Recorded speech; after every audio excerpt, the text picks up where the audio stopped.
So let's move on to the Seattle Seahawks. I think the first thing that we got to talk about is the defense.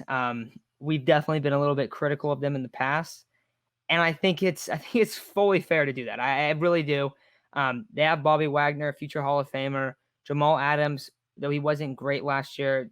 He was a very good player off the edge, kind of playing a different role than he had played on the Jets. So we'll see what he looks like this year. He also got injured early on, so not fair to put like a ton on him.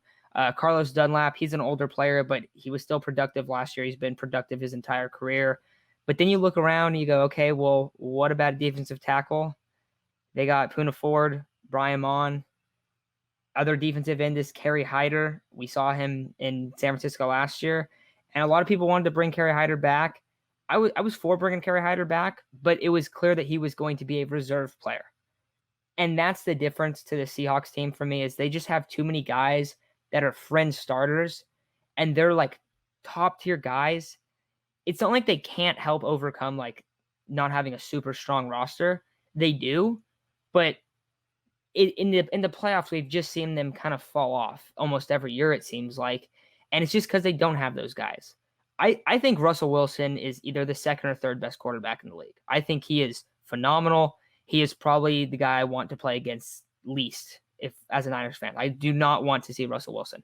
He somehow always has a magical drive against the Niners. That's just how it's been. Their offensive weapons are great. But then you look at the defense, and like I said, like there's a lot of just like guys that probably shouldn't be starting. Well, the same thing goes for the offensive line. They haven't been able to run the ball as well in the past couple of years as they were when they were really, doing well and having long, deep playoff runs and a Super Bowl win.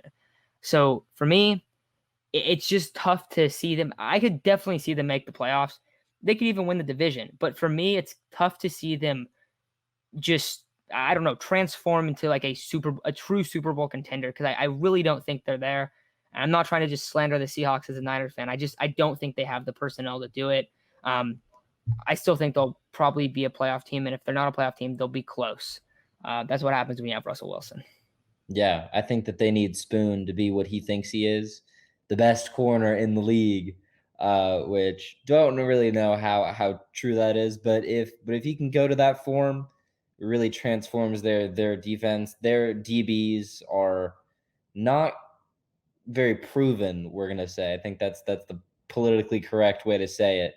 They got some major question marks there, and I think if the Niners were to make a trade for Julio, the Seahawks would be quaking because who do you have as that third guy who's gonna have to guard Ayuk, Debo, or Julio? You're gonna be screwed one of the ways. And even now, the Niners have such a huge advantage on the receiver cornerback matchup, but never want to bet against Russell Wilson. He's so good. But I think that you hit it on the head. I think best case they make the playoffs, but they don't push for like a Super Bowl. But I mean, I think the ceiling is 10, 11 wins, but the floor, I think they could potentially be pretty bad, especially if a key injury goes down somewhere.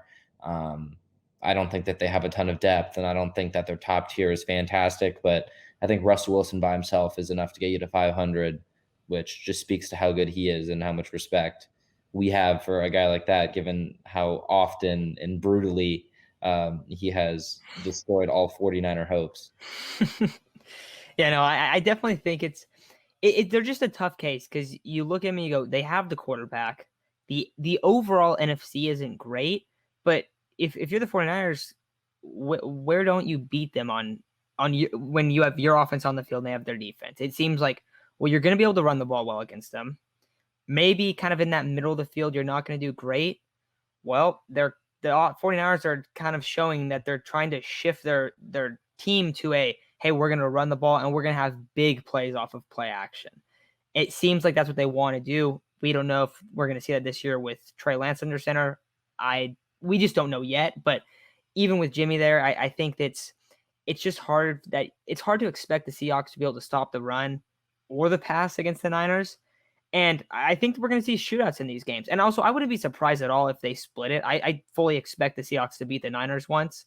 But I think against a lot of other teams, I think that it's going to be tough when you start playing against these teams that are able to run the ball and just kind of take control of the game. And The Seahawks actually play the Colts week 1, and I think that's going to be kind of a wake-up call for the league because I think the Seahawks defense is just not quite there. I think it's going to be tough for them.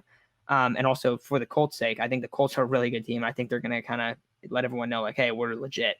So we'll see how it plays out, but don't think the Seahawks are going to be the team that they have been in the past few years, or maybe a few years prior. Last couple of years, I don't think they've been quite as successful as you'd want to be with a guy like Russell Wilson under center, but still a team to monitor. And I don't think they're going to be terrible. I just don't think they're going to be an elite team or like a true Super Bowl contender.